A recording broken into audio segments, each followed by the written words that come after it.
They thought it was over. The whispers grew into a chorus.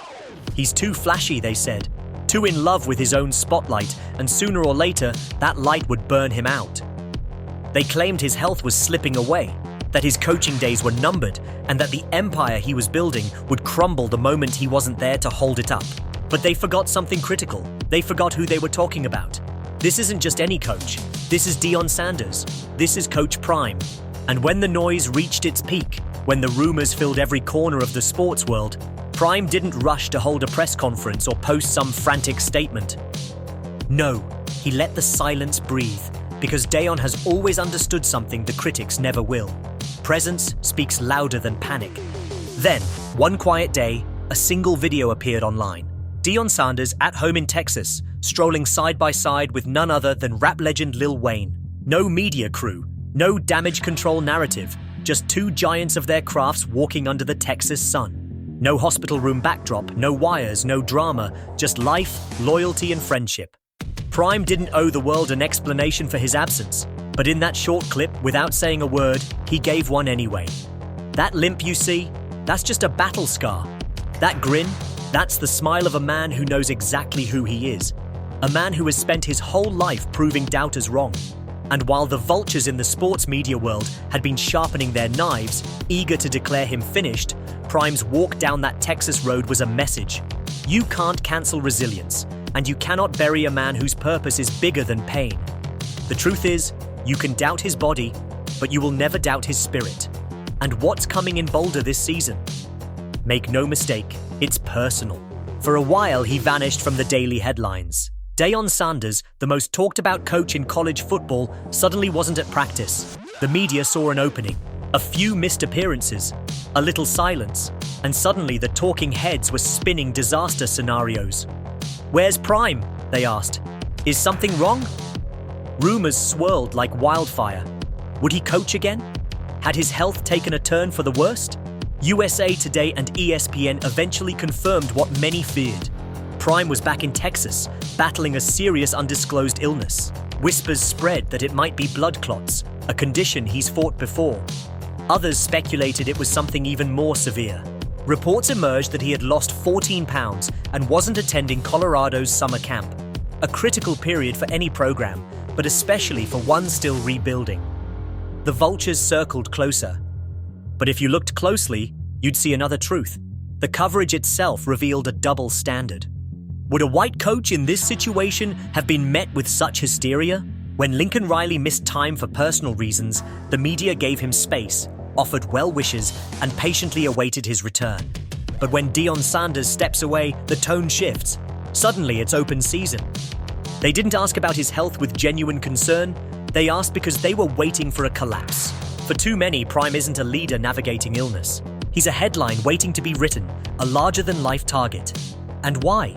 Because he's a confident, unapologetically black man with a legacy of winning, a mouthful of scripture, and swagger to match. That combination doesn't get the benefit of the doubt. It gets suspicion. But here's what they missed entirely. The silence wasn't a retreat. It was a reset. Behind closed doors, Prime wasn't folding. He was preparing a comeback unlike anything college football has ever seen. Let's strip away the layers here. Deion Sanders isn't just fighting a health battle. He's fighting something older, something uglier. The way racism disguises itself as critique. It's been chasing him since his playing days. Back then, they called him arrogant, accused him of caring more about showmanship than substance. They said he didn't respect the game. Funny, they never said that about Brett Favre when he celebrated with joy, or about Nick Saban when he barked at reporters. The double standard didn't retire when Deion hung up his cleats. It put on a suit, grabbed a press credential, and took a seat in the media box. As a coach, the scrutiny doubled. At Jackson State, they called his work a PR stunt. When he left for Colorado, they accused him of abandoning the culture. They didn't celebrate his leap to a bigger stage. They condemned his ambition. But here's the thing. Deion never abandoned the culture. He brought it with him. He brought grills, confidence, rap music, and real talk into a world that spent decades trying to keep black coaches quiet, grateful, and deferential. That's the problem for them. Prime doesn't apologize for his greatness, and America doesn't know how to handle that. The coverage tells the whole story. Make no mistake, this story goes beyond football. Deion Sanders isn't just a coach. He's a disruption to the old guard. A man rewriting the very image of leadership with no apologies. At Jackson State, he didn't just win. He brought national cameras to HBCU football, recruited five-star talent, and injected pride into a program the mainstream had long ignored. The response from critics? He'll never last. Then he went to Colorado, took over a one-win program, and turned it into the most talked-about team in America overnight. Suddenly, he was the face of college football, and the backlash hit like a storm. He's not a real coach. He cares more about Instagram than playbooks. But beneath those lazy takes is a deeper truth: fear. Fear that he's succeeding in ways they never allowed for men like him. Fear that he's making it cool to believe in yourself again, even when the world doubts you. Fear that he's showing young black coaches they don't have to trade authenticity for opportunity. They want him gone because he doesn't fit their mold. But Prime has never fit a mold in his life. He's built to break them. While the media speculated, the real ones stayed close. His mother, Michael Irvin, his sons, and most of all, his faith. Prime may be loud on game day, but when it comes to healing, he retreats into prayer and reflection. He admitted the illness took a toll like nothing before, but he never let it define him. He leaned on scripture. He posted messages of hope, not just for his followers, but for himself. Every limp, every moment in recovery was infused with something no medication can replicate: divine purpose. That's what his critics fail to understand. You can't silence someone who's already been chosen. Imagine this. If a white coach recovering from illness was visited by a country music star, the headlines would read, "Community rallies behind beloved coach." But when Lil Wayne visits Prime, suddenly the questions turn cynical. Is this professional? Is he serious about coaching? This isn't just about football, it's about who gets to be celebrated in leadership. Prime makes people uncomfortable because he refuses to code switch, refuses to dim himself for acceptance. He's building something new and doing it loudly. When he talks about God, they roll their eyes. When he posts motivational videos, they scoff. But those same tactics have built belief in hundreds of young men who've played under him. And belief, not just schemes, turns a 111 team into a movement. The media won't admit it, but they're rooting for him to fail. They're tired of watching a man who doesn't fit into their neat little boxes keep rising. Too bad for them. He's not going anywhere.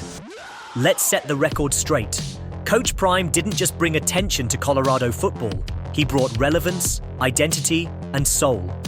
Before Prime, Colorado was drifting. Empty stands, absent headlines, and a locker room without a heartbeat. Then Prime walked in, and Boulder became the epicenter of college football culture. And it wasn't just the wins, it was the belief. Players who'd never seen themselves reflected in leadership suddenly had a coach who looked like them, spoke like them, and understood them. He didn't just recruit players, he recruited purpose. He showed them that being black, loud, proud, and excellent aren't contradictions. Even from his ranch in Texas, his presence echoes through the program. His staff repeats his mantras, his players carry his confidence, and his posts are more than updates. They're battle cries. I'm still with you. I haven't quit. Neither should you. Colorado needs Prime not just for his X's and O's, but because he's raised the standard and redefined the culture. When he steps back into that locker room, even with a limp, the atmosphere will shift. Not because his body is healed, but because his presence is healing. This isn't just about football. It's about the return of a symbol, a leader, a revolutionary. Prime isn't coming back for wins alone. He's coming to finish what he started. A cultural movement daring to challenge the old playbook. He doesn't need permission to be great, and he never will. While the critics whispered, he recovered in silence, surrounded by faith, family, and fire. They tried to write his ending, but the pen's still in his hand. The truth is, they've always been uneasy with Prime, not for being loud or bold, but for being free. Free to believe in himself. Free to blend hip-hop with halftime. Free to wear chains, quote scripture, and call his own shots. For a black man in America, especially one in power, that's dangerous. They said he left HBCUs behind. They said he wouldn't survive in a Power 5. They said he was too flashy, too arrogant, too untraditional. But all of that noise is rooted in one thing: fear.